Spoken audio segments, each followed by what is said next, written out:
دقشان یدن بیدن بی، لاس پلاس بی.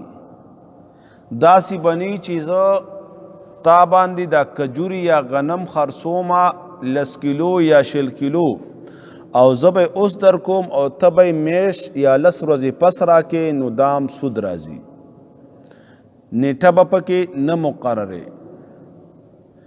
یو مثلا بیان کړی وا بعضی فقهاو بیان کړی عام په کورونو کې چې مونږه کم اوړه ختم شي یا غله ختم شي یا کرخ یا بل څه جنس والا شی ختم شي او د خپل ګاونډي نه مونږ راخلو نو په هغې کې بیا نسیه جایز ده.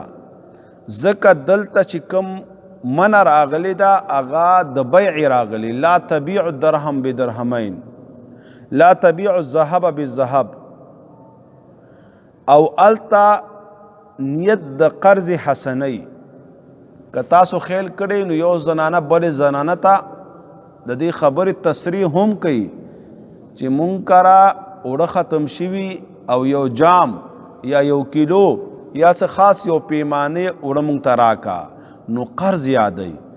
لہذا په صورت د قرض کې دا معامله جایز ده.